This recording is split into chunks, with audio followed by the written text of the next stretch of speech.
Hello everyone, तो स्वागत है आपका फोकस मोड की इस नई वीडियो में। तो आज की इस वीडियो में हम लेव असिस्टेंट के मैराथन के बारे में बात करेंगे। तो ये मैराथन होगी आर्ट एंड कल्चर की, ठीक है, आर्ट एंड कल्चर की। तो पहले हम इसमें पढ़ेंगे राजस्थान की भाषा और बोलियाँ। और मैं बता दूँ ये हाई कोर्ट के लिए भी इम्पोर्टेंट है, ये क्लास हाई कोर्ट के लिए इम्पोर्टेंट है। तो जो हाई कोर्ट की तैयारी कर रहा है वो भी इसको देख सकते हैं, ठीक है। तो चलिए अभी हम पढ़ना शुरू करते हैं। हमारा पहला टॉपिक, ठीक है। तो ये है हमारा भाषा और बोलियाँ। तो पहले आता है हम परिचय पर। राजस्थानी भाषा एक ये संवैधानिक है, संवैधानिक, ठीक है। राजस्थानी भाषा एक संवैधानिक भाषा है क्योंकि इसे कभी अभी तक भारतीय संविधान की 8वीं अनुसूची में स्थान नहीं मिला है। 8वीं अनुसूची में अभी तक 22 भाषाओं को मान्यता मिली है जिसमें राजस्थानी भाषा नहीं है, ठीक है। अब राजस्थानी भाषा प्रशासनिक कार्य की भाषा, वो राजस्थान की राजभाषा प्रशासनिक कार्य की भाषा हिंदी है, यानी कि जितने भी काम हमारे प्रशासनिक सरकारी काम होते हैं वो हिंदी भाषा में होते हैं। और हमारी मातृभाषा राजस्थानी भाषा है, ठीक है। और अब पढ़ते हैं अपन आगे। राजस्थानी भाषा दिवस 21 फरवरी को हर वर्ष मनाया जाता है। और अब हिंदी दिवस तुम बताओ कब मनाया जाता है? तो मैं बताता हूँ, हिंदी दिवस मनाया जाता है, चलो एक काम करो, तुम कमेंट में बताओ, ठीक है। कमेंट में ज़रूर बताना इसका जवाब। प्रमुख ऐतिहासिक तथ्य। अबुल फजल ने इन्होंने अपनी पुस्तक आईने अकबरी में राजस्थानी भाषा के लिए मारवाड़ी शब्द का प्रयोग किया। ये बहुत इंपॉर्टेंट है, जितने फैक्ट है ये शॉर्ट नोट्स बनाए गए हैं लेबर असिस्टेंट के लिए। अगर आपको परचेस करना है, ये नोट्स मेरे द्वारा बनाए गए हैं। तो 830 20 94 119 इन नंबरों पर व्हाट्सअप मैसेज कीजिए। मैं आपको ये नोट्स पेड, मैं बता दूँ ये नोट्स पेड है, ठीक है, ठीक है। लेकिन ये मैंने क्लास के लिए आपके लिए फ्री में प्रोवाइड कराया है। तो आपको ये लेने हैं हाई कोर्ट के लिए और लेबर असिस्टेंट के लिए। तो इस नंबर पर कॉल ज़रूर करिए ना, ठीक है। इन नंबरों पर कॉल ज़रूर करना। कॉल मतलब कि मैसेज कर देना, व्हाट्सएप पर कॉल मत करना, ठीक है। ओके, तो अब हम आगे बढ़ते हैं। देखो वीडियो को लाइक ज़रूर कर देना। और ये क्लास 1.5-2 घंटे की होने वाली है और इसमें बहुत अच्छा कंटेंट मिलेगा। आपके बहुत सारे क्वेश्चन इसी में से आ जाएंगे, देख लेना। तो उद्योतन सूरी ने 8वीं शताब्दी में कुवल्यमालन नामक ग्रंथ लिखा था जिनमें उन्होंने 18 देसी भाषाओं का उल्लेख किया। उसमें राजस्थानी भाषा भी एक थी और उसे मरुभाषा कहा गया, ठीक है। ये भी इंपॉर्टेंट है। कुशन लाभ ने पिंगल शिरोमणि ग्रंथ में राजस्थानी भाषा को मारवाड़ी भाषा कहा है, ठीक है। मारवाड़ी भाषा के लिए राजस्थानी शब्द का प्रयोग किया। अब आता है वैज्ञानिक अध्ययन और उत्पत्ति, ठीक है। तो पहले राजस्थानी भाषा का प्रथम वैज्ञानिक अध्ययन किसने किया? George Abraham Grierson. किसने? जॉर्ज अब्राहम ग्रियर्सन ने, ठीक है। 1912 में अपनी पुस्तक लिंग्विस्टिक सर्वे ऑफ इंडिया में किया था। उत्पत्ति का विकास। आर्य भाषा, वैदिक, संस्कृत, लौकिक, संस्कृत, पाली, प्राकृत, शौरसेनी। ये थोड़ा बहुत गलत है, यहाँ पर गलत हो गया। संस्कृत, आर्य भाषा, पाली, प्राकृत, और फिर आता है शौरसेनी। और फिर शौरसेनी अपभ्रंश से अलग होकर और गुजरी अपभ्रंश से अलग होकर राजस्थानी भाषा बनी है। अब विभिन्न विद्वानों ने अपने अलग अलग तर्क दिए कि राजस्थानी भाषा कहाँ से उत्पत्ति हुई है, ठीक है। तो के मुंशी और मोतीलाल मेनारिया ने गुजरी अपभ्रंश बताया। जॉर्ज अब्राहम ग्रियर्सन, ये इंपॉर्टेंट है, नागरी अपभ्रंश बताया। और सुनीति कुमार चटर्जी ने सौराष्ट्रीय अपभ्रंश और महावीर प्रसाद ने शौरसेनी अपभ्रंश, ठीक है। आगे आते हैं विकास, चरण एवं लिपि राजस्थानी भाषा की, ठीक है। तो राजस्थानी भाषा, देखो हर भाषा की लिपि होती है, यानी कि उस भाषा को लिखेंगे कैसे और उसका सही उच्चारण कैसे करेंगे, इसके लिए लिपि होती है। तो राजस्थानी भाषा की लिपि कौन सी है? मुंडिया लिपि, जिसे महाजनी और बनियावनी भी कहते हैं, ठीक है। और इसके आविष्कारक देखो, अकबर के वित्त मंत्री टोडरमल को आविष्कार माना जाता है। टोडरमल ने इस लिपि का आविष्कार किया था, ठीक है। अब राजस्थानी भाषा के 4 चरण है विकास के, ठीक है। पहला गुज्जर काल, दूसरा प्राचीन काल, तीसरा स्वर्ण काल, मध्यकाल, और चौथा आधुनिक काल। गुज्जर काल, प्राचीन, मध्य, आधुनिक काल। गुज्जर काल 11 से 13, ये 13 से 16, और ये 16 से 18। और राजस्थानी भाषा का क्वेश्चन आता है कि राजस्थानी भाषा का स्वर्ण काल कब था? तो वो है 1650 ईस्वी से 1850 ईस्वी। ये इंपॉर्टेंट है, ठीक है दोस्तों। आधुनिक काल 18वीं सदी से अब तक चलता आ रहा है, ठीक है। प्रो टिप, राजस्थानी भाषा की 2 मुख्य शैलियाँ डिंगल और पिंगल, ठीक है। डिंगल और पिंगल, डिंगल पश्चिमी राजस्थान की भाषा है और पूर्वी राजस्थान की भाषा पिंगल है। अब तुम बताओ, एलपी टेसिटोरी ने किसे डिंगल भाषा का हेरोस कहा था? टेसिटोरी ने डिंगल भाषा का हेरोस किसे कहा था, ठीक है। और उनके द्वारा कौन सा ग्रंथ रचित था जिसे 5वां वेद और 19वां पुराण कहते हैं, और 19वां पुराण कहते हैं, ठीक है, 19वां पुराण कहते हैं। 19वां पुराण किस ग्रंथ को कहते हैं, ठीक है, ये कमेंट में ज़रूर बताना, ये बहुत इंपॉर्टेंट है, ठीक है। तो चलो अपन चलते हैं अगले पेज पर। तो राजस्थानी भाषा की प्रमुख बोलियाँ, कौन कौन सी बोलियाँ बोली जाती है राजस्थान भाषा में, राजस्थान में। पहली, मारवाड़ी। क्षेत्रफल की दृष्टि से राजस्थान में सबसे बड़ी बोली मारवाड़ी है। मुख्य क्षेत्र जोधपुर, जोधपुर में शुद्ध मारवाड़ी बोली जाती है, ठीक है। साहित्य रूप डिंगल, जो अभी मैंने बताया था पश्चिमी राजस्थान में, शुद्ध रूप से जोधपुर के आसपास मिलता है। उपबोलियाँ, मेवाड़ी, बागड़ी, ठीक है, मेवाड़ी, बागड़ी, शेखावटी, बीकानेरी, थली, खेराड़ी, गोड़वाड़ी और डटकी। अब देखो खेराड़ी भाषा, खेराड़ी भाषा को कॉकटेल भाषा कहते हैं, कॉकटेल। अब कॉकटेल क्या होता है, मतलब कि जैसे ड्रिंक्स सुना होगा आपने, अलग अलग ड्रिंक्स मिलाकर बनाते हैं, उसी प्रकार अलग अलग भाषाओं से मिलकर यह कॉकटेल भाषा बनी है। इसको आप याद किस ट्रिक से रखोगे, MDH, MDH, ठीक है। मेवाड़ी, ढूंढाड़ी और एच से हार्ड होती। आप साथ में नोट्स, अभी तो नोट्स रहने दीजिएगा, बस याद करे जाओ मेरे साथ के साथ।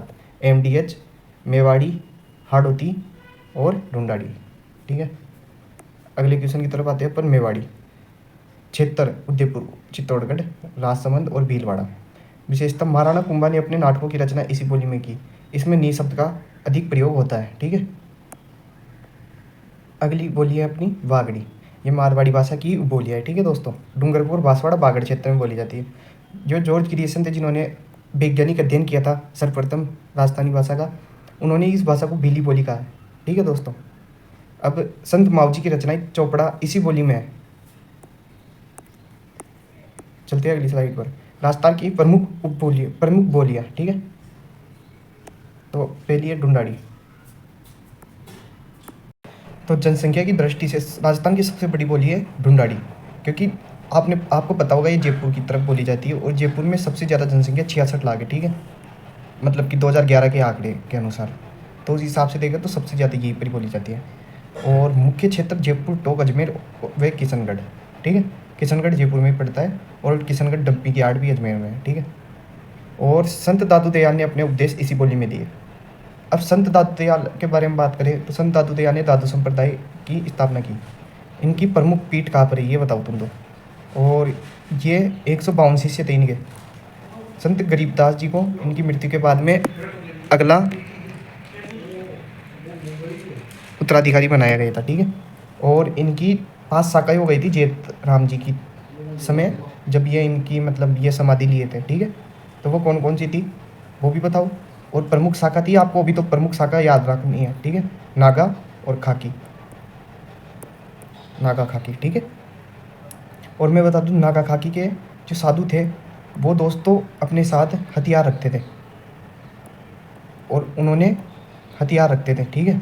और ये जो नागासाकी के जितने भी लोग थे, इन्होंने जयपुर के शासक की मुगलों से मराठों से युद्ध में लड़ने में मदद की थी, ठीक है।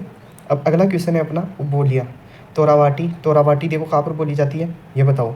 ये जो अपना कातली नदी का प्रवाह क्षेत्र है वहाँ पर बोली जाती है, ठीक है। राजावाटी, राजावाटी राजाओं द्वारा बोली जाती है जयपुर के। काठेड़ी, चौरासी और नागरचौल, नागरचौल इंपॉर्टेंट है सवाई माधोपुर में, ठीक है, सवाई माधोपुर में, याद रखना, ठीक है दोस्तों। अगली भाषा है मेवाती। मेवाती भाषा देखो कहाँ पर बोली जाती है। मेवाती भाषा अपने अलवर और भरतपुर में बोली जाती है। इस भाषा को ब्रज भाषा के बीच सेतु का कार्य करती है। ये दोस्तों एक सेकंड, ये थोड़ा सा गलत प्रिंट हो गया है यहाँ पर। ये भाषा पूर्वी हिंदी और राजस्थानी भाषा के बीच में सेतु का कार्य करती है, यानी इन दोनों को जोड़ने का कार्य करती है, ठीक है दोस्तों। तो चलो अब अपन अगले क्वेश्चन की तरफ चलते हैं, अगले पॉइंट की तरफ। संत लालदास जी और चरणदास जी के साहित्य इसी में है, किसमें, मेवाती भाषा में, ठीक है। और आपको पता होगा दयाबाई और सेजोबाई भी इनकी ही शिष्य थी। दयाबाई की तरफ से दयाबोध ग्रंथ लिखा गया था, और सहजाबाई की तरफ से सहज प्रकाश ग्रंथ लिखा गया था, ठीक है। सहज प्रकाश और दयाबोध, ये याद रखना।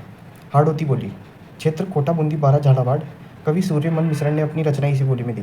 अब कवि मिश्रण को रसावतार के कवि भी कहते हैं। और इन्होंने कौन कौन सी ग्रंथ लिखे थे ये बताओ मेरे को। तो अभी देखो मैं एक सेकेंड, इन्होंने लिखे थे प्रमुख ग्रंथ कौन कौन से, वीर सत्सई, ये सभी इम्पोर्टेंट है, वीर सत्सई और सतीरासो, सतीरासो, सतीरासो, बलवद विलास, बलवद विलास,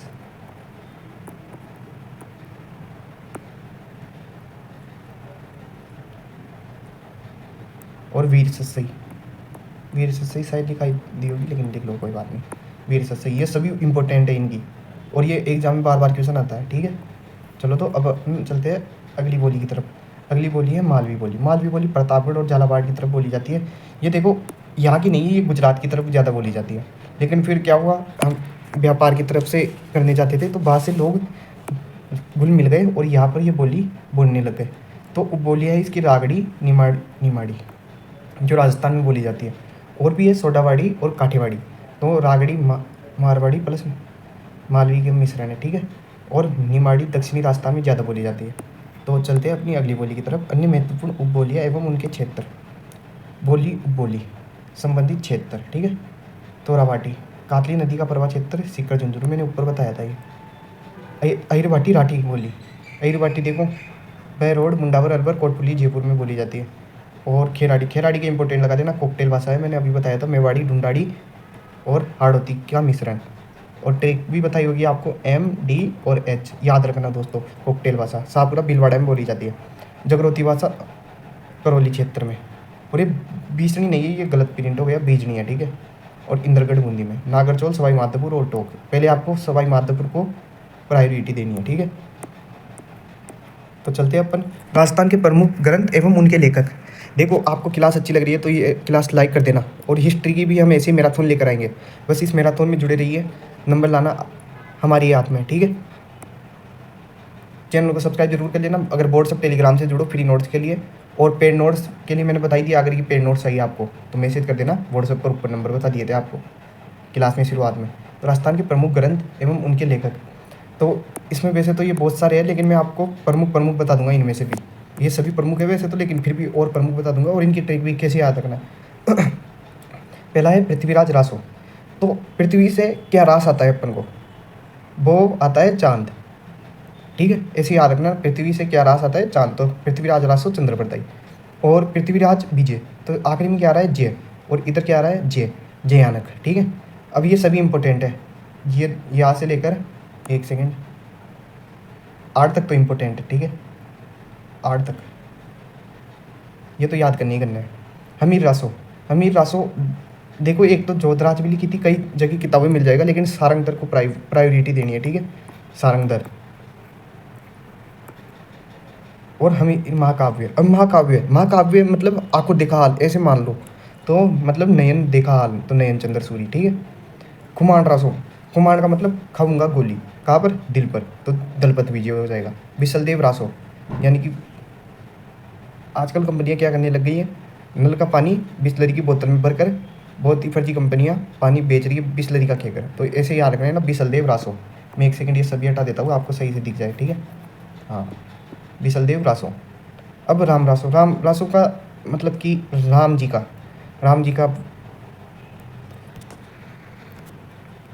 जी का व्यवहार कैसा था, मधुर था, तो माधुदास याद रख लेना। बुद्धि रासो, तो बुद्धि का मतलब कि बुद्धि जिसमें होगी वही सब कुछ जानता है, तो जानक कभी हो जाएगा। ठीक है, और इसका एक और है बुद्धि कायम रहे, ऐसे याद रख लेना, क्योंकि कायम रासो भी जान कभी नहीं लिखी थी। ठीक है, एक सेकेंड, कायम रासो। ठीक है, दयालदास री ख्यात दयालदास ने लिखी, बाकीदास री ख्यात बाकीदास ने लिखी, बीकानेर रात थोड़ा की ख्यात दयालदास ने। और ये इंपॉर्टेंट है दोस्तों, ये पूछी जाती है। नैनसिरी ख्यात व मारवाड़ा परगनारी विगत, ये दो है, नैनसिरी ख्यात और मारवाड़ परगनारी विगत, मूणोत नैन्सी ने। अब मूणोत नैन्सी को राजस्थान का अबुल फजल भी कहा गया है।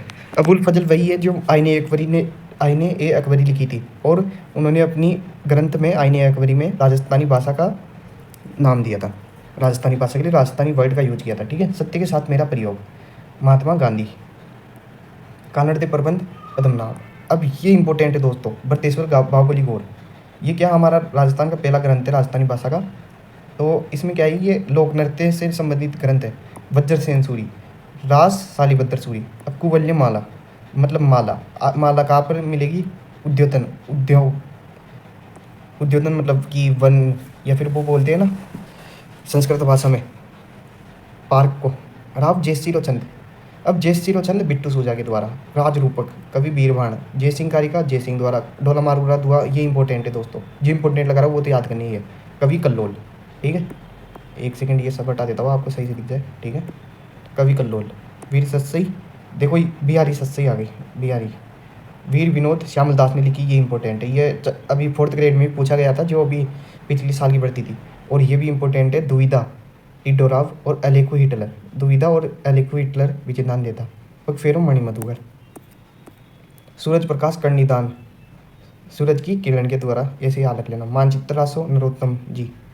अब ये आ गया इंपॉर्टेंट। वंश भास्कर, वीर सत्सई, सती रासो, बलवद विलास। ये मैंने ऊपर बताया था, आपको याद रहे तो। वंश भास्कर के बारे में याद रखना, सती रासो के बारे में याद रखना। सूर्यमन मिश्रण, ये बूंदी के थे, ठीक है। सूर्यमन मिश्रण। वेली कृष्ण रुक्मणी पृथ्वीराज राठौड़, ठीक है। और मैंने अभी बताया था कि 5वां वेद और 19वां पुराण किसे कहते हैं, तो वो यही है दोस्तों, तो इसको याद रखना। रूप की धूप, गुलाब खंडेलवाल। हु गोरी किन बीवरी, यादविंदर शर्मा चंद्र। राजवल्लभ मंडन, मंडन से याद रख लेना मंडन। एनांस एंड एंटिक्विटीज, ये याद रखना। जेम्स टोड, जो कि घोड़े वाला पापा भी कहते हैं इनको, और राजस्थान के इतिहास का जनक भी कहते हैं। और इन्होंने राजस्थान इतिहास का अध्ययन किया था, वैज्ञानिक अध्ययन सर्वप्रथम, ठीक है। घोड़े वाले बाबा। Travels in Western India, James Tod. अब लाओ का इंसाफ, अंबिका दत्त व्यास। कायम खा रासो, मैंने ऊपर बताया था, बुद्धि कायम रहे वही सब कुछ जानता है, तो जान कवि। बातारी फूलवारी, ये इंपॉर्टेंट है, विजयदान देता, और ये भी इंपॉर्टेंट है, ठीक है। रॉयल टाउन ऑफ इंडिया स्ट्रेंडी, जैसलमेर राज्य का कुंडा राज्य, ये इंपॉर्टेंट है। सागरमल गोपन है, इनको 7 साल की जेल भी हो गई थी, फिर जेल में इनकी हत्या कर दी गई थी। हरिकेली नाटक, विग्रह राज चतुर्थ। आपको याद होगा तो पहली मस्जिद जो बनी थी संस्कृत पाठशाला पर, 2.5 दिन का झोपड़ा बना था कुतुबुद्दीन ऐबक के द्वारा। वो विग्रह राज चतुर्थ की संस्कृत पाठशाला ही थी। और आज भी उस 2.5 दिन के झोपड़े पर, एक सेकंड, 2.5 दिन के झोपड़े पर इस नाटक की कुछ पंक्तियाँ लिखी है संस्कृत भाषा में, ठीक है। और पंजाब सा का उर्स बढ़ता है यहाँ पर, ठीक है दोस्तों। अब आते हैं अपने अगले टॉपिक पर।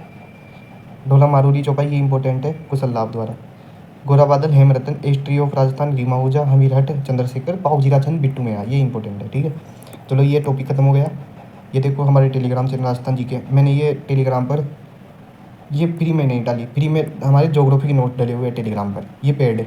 अगर चाहिए तो 830, मैंने बताया था 830 20 94 119, इन नंबर्स पर 83020 और 94, एक सेकेंड, 94119 पर व्हाट्सअप मैसेज कर देना, ये पेड नोट्स मिल जाएंगे आपको आर्ट एंड कल्चर और हिस्ट्री के। और हमारे व्हाट्सअप और टेलीग्राम चैनल से ज़रूर जुड़े, डिस्क्रिप्शन में लिंक मिल जाएगी। वीडियो को लाइक ज़रूर करिए इस मेहनत के लिए। राजस्थान की वेशभूषा एवं आभूषण, अगला टॉपिक, ठीक है। पुरुषों की वेशभूषा, देखो ये मेन टॉपिक्स ही है जो एग्जाम के लिए जरूरी है। सिर के वस्त्र, पगड़ी, प्रतिष्ठा का प्रतीक मेवाड़ की पगड़ी है। अमरशाही, उदयशाही और विजयशाही, जोधपुर का साफा प्रसिद्ध है। इनके बारे में पूछ लेते हैं, अमरशाही और उदयशाही क्या है, तो यह है पगड़ी। पेच पेचा, पगड़ी के आगे बांधा जाता है चमकीला तिलक समान आकृति, ठीक है। खिड़कीदार पगड़ी, मेवाड़ में प्रचलित एक विशिष्ट शैली। अब ये पूछ सकते हैं कि खिड़कीदार पगड़ी कहाँ की प्रचलित है, तो मेवाड़ हो जाएगा। लेहरिया पगड़ी श्रावण मास में जयपुर में पहनी जाती है, ठीक है। ये क्वेश्चन आया था लेहरिया पगड़ी का पिछली बार 4th ग्रेड में, पिछली बार 4th ग्रेड की शायद 3री शिफ्ट में आया था दोस्तों। ये शरीर के ऊपरी भाग के बस्तर, अंगरखी, बुक्तरी, तनसुक, इसे ग्रामीण क्षेत्रों में बंडी कहा जाता है। बिना कॉलर का वस्त्र जो आज भी पहना जाता है, चोगा, अंगरखी के ऊपर पहना जाने वाला रेशमी और ऊनी ढीला वस्त्र। अचकल, शेरवानी जैसा लंबा कोट जो उत्सवों पर पहना जाता है, अचकल। देखो अंगरखी का याद रखना और चोगा का, ठीक है। जामो, विवाह या युद्ध के अवसर पर नीचे से घेरदार वस्त्र और कमर तक तंग, यानी कि वो आता नहीं था क्या, जो पेट तक तो बंधा हुआ और थोड़ा सा खुला होता था नीचे से, ये भी इंपॉर्टेंट है, ठीक है। शरीर के नीचे भाग के बसता है। धोती, ब्रीजस, ब्रीजस तो पजामा कहते हैं, चूड़ीदार पजामे को, ठीक है, पजामा, पजामा, ठीक है। और धोती तो जानते हो, ठीक है। स्त्रियों की वेशभूषा, ओढ़नी के प्रकार, पोमचा, पीला पोमचा पुत्र के जन्म पर, और गुलाबी पोमचा पुत्री के जन्म पर। ये पीला, पीला भी बोल देते हैं इसको, पीला, ठीक है। लहरिया, श्रावण मास में तीज के अवसर पर जयपुर के लिए प्रसिद्ध। और मोठड़ा, जब लहरिया की धारियाँ एक दूसरे को काटती है उसे बोलते हैं। चुनरी, मांगलिक अवसरों पर पहने जाने वाली बिंदियों वाली ओढ़नी। कटकी, अविवाहित कन्याओं की, ये इंपॉर्टेंट है कटकी, कि कटकी कौन पहनती है। मुख्य पहनावा, कुर्ती, कातली, घाघरा, कछाबू। कछाबू याद रखना, आदिवासी महिलाओं द्वारा पहना जाता है, पिरिया भील महिलाओं द्वारा, ठीक है। अब चलते हैं स्त्रियों के आभूषण पर। यह आभूषण ओनली जो पूछे जाते हैं एग्जामों में, एग्जाम ओरिएंटेड ही है, ठीक है। सिर व मस्तक के, बोरदा, बोरदा वो आगे से मतलब हेडलाइट जैसा आता है, ठीक है। सी स्पूल के नाम से पता चला है सिर का। मेमद पूछा जाता है, याद रखना, बोरदा। एक सेकंड में अंडरलाइन कर देता हूँ, वो इंपॉर्टेंट है, ठीक है। बोरदा, मेमद, साखली, टीकड़ा, रकड़ी, ताबित और गोफन, ये 3 तो बहुत इंपॉर्टेंट है। कान, झुमका, टोटी, सुरलिया। देखो ओगण करोगे, ओगण राजस्थानी भाषा में मतलब कि ज़्यादा करोगे, मतलब कि मस्ती, तो कान पकड़ लिए रहेंगे, ये से याद रख लेना। झुमका याद ही है। टोटी, सुरलिया, सुरना, सुरलिया यानी सुर कहाँ से सुने जाते, कान से, ऐसे याद रख लेना। झेला, बाड़ी, लटकन, तो लटकन तो कान नाक पे के लिए भी बोल देते हैं कई बार, ठीक है। तो ये याद रखना, ओगणिया, झेला और सुरलिया, और ये पाँचों। नाक, नथ, लौंग, चौक, काटा, बारी, फीणी और बवरकड़ी और बेसन। और दांतों के सभी इंपॉर्टेंट है, देखो। चुप रखन, मेहक दास, ये ख है यहाँ पर, ये गलत प्रिंट हो गया, दास, ठीक है। गला, तिमणे इंपॉर्टेंट है, चप अकली, हसली भी इंपॉर्टेंट है, मांदड़िया भी इंपॉर्टेंट है, हार और थुस्सी भी इंपॉर्टेंट है। ये तो याद करना ही है, गले के, दांत के और सिर मस्तक के। हाथ पे कलाई, चूड़ा, गोखरू, गोखरू पूछा जाता है, नौगरी पूछा जाता है, हथफुल, पूची, बंगड़ी और कंकण। कमर, कंदोरा, करधनी, तंगड़ी, कणत्ती, सटका। पैर, पायजेब, कड़ा, लंगर, झांझर, बिछिया, नूपुर, नूपुर याद रखना, छेलकड़ा याद रखना, ठीक है। चलते हैं अगले टॉपिक की तरफ। प्रमुख सामाजिक प्रथाएं और कुरीतियाँ, जो भी कुप्रथाएं थी, कुप्रथाएं और कुरीतियाँ, उनके बारे में। सती प्रथा, सती प्रथा जो मतलब कि महिलाएं सती हो जाती थी अपने पति के मरने के बाद में, ये वो है। 1812 में बूंदी रियासत ने गैर कानूनी घोषित किया। 1829 में लॉर्ड विलियम बेंटिंक ने भी कानून बनाया। अंतिम सती रूप कबर के द्वारा हुई थी 1987 में। आज के शायद 40 साल हो गए दिखते हैं, हाँ 40 साल पहले रूप कबर, याद रखना, ठीक है। और ये याद रखना, 1822 में बूंदी रियासत ने गैर कानूनी करा था सती प्रथा के लिए। और कौन से अंग्रेजी अधिकारी, 1829 में बेंटिक के द्वारा इसका कानून पारित किया गया। डाकण प्रथा, और कोई इसको ऐसे याद मत करना, 1822 ये हो गया। अब सीधे 11 में कन्यावध पर है। सती के बाद में जैसे पहले तो विवाहित कन्याओं के लिए ध्यान नियम बनाया गया, फिर अविवाहित कन्याओं के लिए तो कन्यावध। सर्वप्रथम ये तो कन्यावध हो गया, मतलब कि मार देते थे ना कन्याओं, याद रहे तो आप पढ़ा होगा। सर्वप्रथम 1833 में कोटा रियासत ने लगाई, ठीक है। अब फिर आ जाएगा समाधि प्रथा, 11, 22, 33, 44। समाधि प्रथा जयपुर में सर्वप्रथम रोक लगाई, ठीक है। फिर आएगा डाकन प्रथा, 1853 ईस्वी में मेवाड़ के महाराणा स्वरूप सिंह के समय खेरवाड़ा में रोक लगाई। आप तो ये याद रख लेना, उदयपुर में स्वरूप सिंह के समय, ठीक है। बाल विवाह, 1885 में जोधपुर में रोक लगाई। 1929 में शारदा एक्ट पारित हुआ। ये पूछ लेते हैं कि शारदा एक्ट किससे संबंधित है, तो बाल विवाह से संबंधित है, 1929 में हुआ था। त्याग प्रथा 1941 में जोधपुर में सर्वप्रथम रोक लगाई, ठीक है। ये सभी आप एक और बार वाली क्लास को देख लेना या फिर रिपीट कर लेना, आपको याद हो जाएंगे जल्दी। फिर क्लास को 2x में देख लेना जल्दी से, ठीक है। राजस्थानी शब्दावली, हटड़ी, मिर्च मसाले रखने का लकड़ी का पात्र।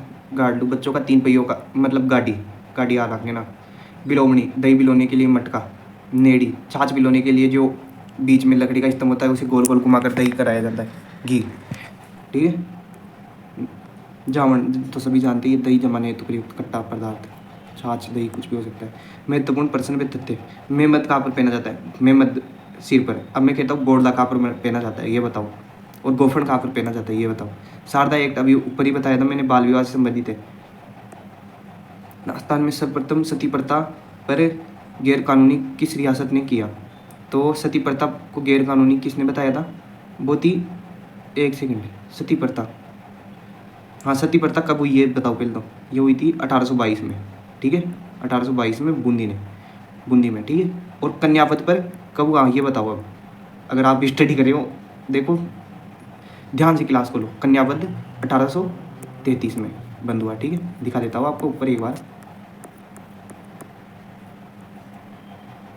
एक सेकेंड, पता नहीं कहाँ चला गया।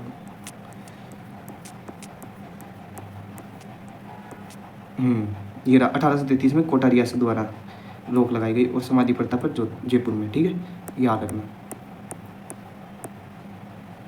अब चोप आभूषण तो नाक में, और देखो चुप आभूषण दांत में, चोप आभूषण नाक में, चुप आभूषण दांत में। अब दांत के अन्य बताओ, चुप, मेघ, दास, ये थे, ठीक है। पोमचा और निसंबंध है पुत्र पुत्री के जन्म से, ठीक है। मेवाड़ में डाकन प्रथा पर रोक लगाई गई थी 1853 में, और किसी के कार्यकाल में लगाई थी, मतलब कि उस समय शासक कौन थे, स्वरूप सिंह जी, ठीक है, 1853। तगड़ी आभूषण शरीर के किस अंग पर पहना जाता है, कमर। कटकी वस्त्र किसके द्वारा पहना जाता है, अविवाहित कन्याओं द्वारा, मैंने बताया था ऊपर, अविवाहित कन्याओं, ठीक है। अब देखते हैं अपन आगे का टॉपिक, राजस्थान के प्रमुख लोक देवी देवता। ये देखो, ये बहुत इंपॉर्टेंट चैप्टर है, लेकिन फिर भी हमने जो इम्पोर्टेंट हो सकता था इसमें वो निकाले, हालांकि ये पूरा इंपॉर्टेंट है। लोक देवी, इससे क्या तात्पर्य है, ऐसी महान महिलाएं जो नारी रूप में जन्म लेकर जन कल्याणकारी कार्यों, अलौकिक चमत्कारों से लोकहित में कुछ ऐसा कर गई जो आज भी उनकी लोक देवियों के रूप में पूजा करते हैं। अब देखो, लोक देवियाँ, मैं पूछता हूँ कि आपको कौन सी इकलौती माता का मंदिर है जहाँ पर खंडित देवी प्रतिमा की पूजा की जाती है, ठीक है। ये जल्दी से जवाब दे दो कमेंट में, ये बहुत इंपॉर्टेंट है। राजस्थान में इकलौता मंदिर है वो। करणी माता, देशनोक, बीकानेर। करणी माता का अन्य नाम बताओ पहले तो करणी माता का मूल नाम तो रिद्धिबाई है। जन्म सुहाग का फलोदी में मेयाजी चारण, ये चारणों की कुल देवी है, ठीक है। चूहों वाली देवी भी कहते हैं इनको, और मंदिर सफ़ेद चूहा काबा कहते हैं। और ये दिख जाए तो उसे कहते हैं कि मतलब किस्मत हो तो दिखेगी, ये बढ़िया किस्मत चमक जाती है लोगों की। ये बीकानेर के राठौड़ वंश की कुल देवी है, ठीक है। राव बीका ने इनसे ही आशीर्वाद लिया था बीकानेर की स्थापना से पहले। इन्होंने मेहरानगढ़ दुर्ग जोधपुर की नींव रखी थी। इनके मंदिर का वर्तमान भव्य स्वरूप महाराजा गंगा सिंह ने दिया, ये इंपॉर्टेंट है, ठीक है। रिद्धिबाई और चांडों की कुलदेवी सुहाग का। जीण माता रेवासा सिक्कर, इनके बचपन का नाम जीवनबाई है, ठीक है। दादूगांव चूरू जन्म हुआ था। ये चौहानों की कुलदेवी है, शेखावटी क्षेत्र की भी लोक देवी है। इन्हें मधुमक्खियों की देवी भी कहते हैं। इनका लोकगीत चिरजा है जो सबसे लंबा है, ठीक है। यह कनफटी जोगियों द्वारा डमरू व सारंगी के साथ गाया जाता है, ये पूछा जाता है, ठीक है।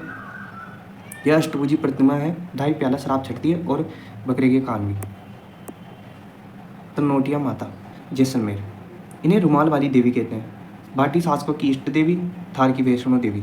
इनकी पूजा सीमा सुरक्षा बल BSF के जवान करते हैं। 1965 के भारत पाकिस्तान युद्ध की विजय का प्रतीक विजय स्तंभ यहाँ स्थित है।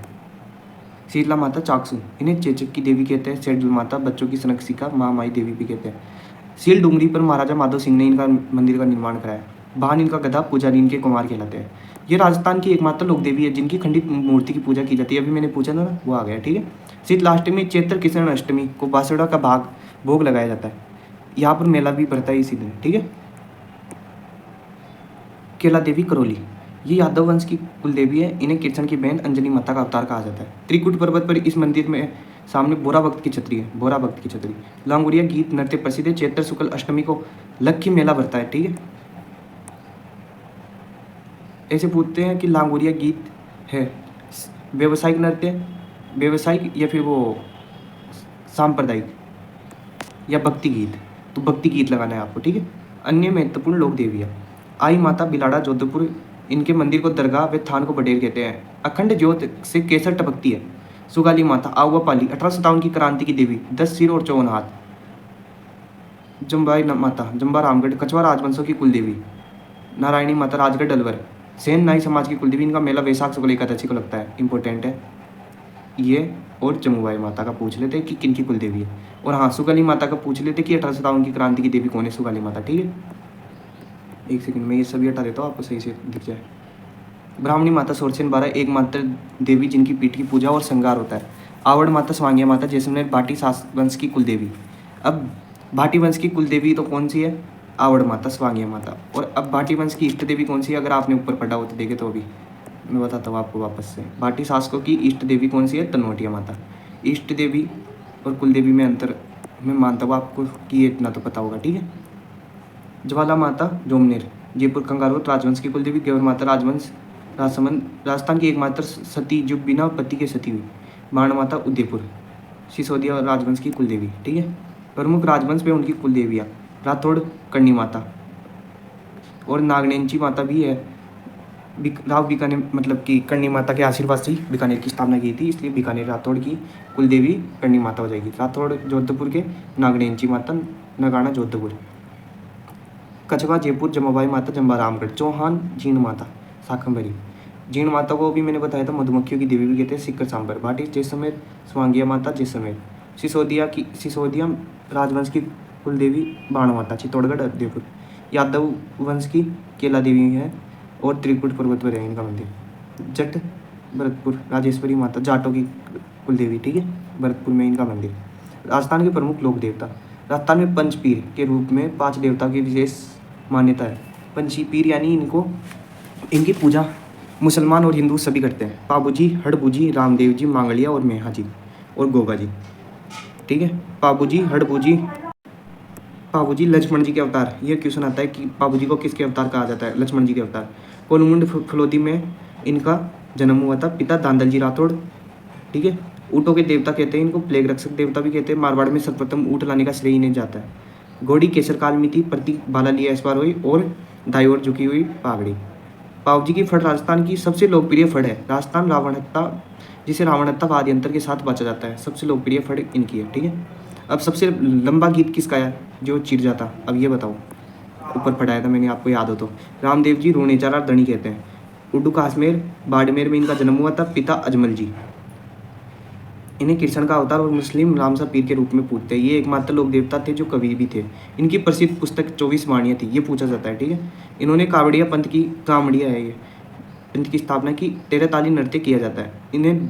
इनकी ध्वजा नेजा होती है जो 5 रंग की होती है। जागरण को जम्मा और चमत्कार को पर्चा कहते हैं और जो इनके भक्त होते हैं उन्हें जातरू कहते हैं। गोगा जी जाहर पीर, ठीक है। दतेरवा चूरू में इनका जन्म हुआ था। पिता जेवर जी और माता बाछड़ जी के पुत्र थे। इन्हें शापों का देवता कहा जाता है और सर्प दंशक के देवता किसे कहते हैं ये बताओ कमेंट में। महमूद गजनवी से युद्ध करते समय वीरता के कारण उन्हें जारपीर कहा गया। गायों के रक्षक भी है ये, ठीक है। मुख्य मंदिर गोगामेडी हनुमानगढ़, जिसकी आकृति मकबरे नुमा है। इनके थान खेजड़ी वृक्ष के नीचे है। गाँव गाँव खेजड़ी, गाँव गाँव गोगो, ये प्रसिद्ध है इनकी पंक्ति। और याद रखना दोस्तों, इकलौते लोक देवता जो मुस्लिम शासक से युद्ध करते हुए वीरगति को प्राप्त हुए वो कौन थे? गोगा जी थे। महमूद गजनवी से युद्ध करते समय मारे गए थे, ठीक है। आगे है तेजाजी जो धोलिया वीर थे, धोलिया जाट थे। खरनाल नागौर में इनका जन्म हुआ था। पत्नी पेमल दी थी। इन्हें काला और बाला ये पूछा जाता है, ठीक है। इनके देवता भी कहते हैं तथा कृषि कार्यों का उपारक देवता भी माना जाता है। लाचा गोजरी की गायों को मेर के मीणाओं से छुड़ाते समय ये शहीद हुए। मुख्य पूजा स्थल परबत्सर नागौर। भाद्रपद शुक्ल दशमी को तेजा दशमी मनाई जाती है, ठीक है। देव नारायण जी विष्णु जी के अवतार माने जाते हैं। ये गुर्जर जाति के आराध्य देव है। इनके मंदिर में ईंटों की पूजा होती है। नीम की पत्तियों भी चढ़ाई जाती है। देखो देव नारायण जी थे, वेद शास्त्र का ज्ञान था उनको, ठीक है। हर बीमारी जिसका उपचार नहीं था वो इसका उपचार कर देते थे, ठीक है। और वो नीम की पत्तियों से ज़्यादातर बीमारियों का उपचार मानते थे, ठीक है। इसलिए नीम की पत्तियाँ चढ़ाई जाती हैं। इनकी फड़ सबसे लंबी है, सबसे प्राचीन और सबसे छोटी टिकट जारी होने के कारण है। सबसे प्राचीन फड़ और सबसे छोटी फड़ है और इसलिए इनकी फड़ पर टिकट भी जारी हुआ, ठीक है। ये कहना चाहता है ये पॉइंट। राजस्थान के प्रमुख पशु मेले। राजस्थान में सर्वाधिक पशु मेले नागौर जिले में लगते हैं, ठीक है। बलदेव पशु मेला, मेड़ता नागौर, चैत्र शुक्ल प्रतिपदा पूर्णिमा। ये देखो याद तो कर लेना, लेकिन ये बाद में याद करना। पहले आप ये याद करना कि कहाँ पर भरा जाता है, फिर याद करना कि कब लगता है मेला। मेड़ता नागौर में बलदेव पशु मेला। तेजाजी पशु मेला परबत्सर नागौर। गोगामेडी पशु मेला नौहर हनुमानगढ़। पुष्कर मेला अजमेर। चंद्रभागा पशु मेला झालावाड़ और मल्लीनाथ जी का मेला बालोतरा में। जसवंत पशु मेला भरतपुर। गधों का मेला नूनियावास जयपुर में। उत्तर भारत का सबसे बड़ा गधों का मेला, ठीक है। राजस्थान के प्रमुख संत और संप्रदाय। देखो आज अभी क्लास बहुत लंबी हो गई है, अगली क्लास में जल्दी लेकर आऊँगा, ठीक है। अगली मैराथन जिसमें हम सभी टॉपिक्स कवर कर लेंगे जरूरी। अगर ये आपको PDF चाहिए तो 830 20 नंबर मैंने बताए थे ना ऊपर, 830 20 94 119, ठीक है। इन पर मैसेज कर देना व्हाट्सएप पर, मैं आपको PDF दे दूँगा। ये पेड PDF है, मैं पहले ही बता देता हूँ। इसके लिए आपको 49 रुपीज़ पे करने पड़ेंगे। इसके साथ आपको हिस्ट्री के नोट्स भी मिलेंगे, ठीक है। और मैंने टेलीग्राम पर फ्री ज्योग्राफी नोट्स अपलोड किए हैं, वो भी चेक कर लेना। लाइक ज़रूर कर देना, ठीक है। ठीक है, मिलते हैं अगले वीडियो में। लाइक ज़रूर कर देना वीडियो को। Okay, bye bye.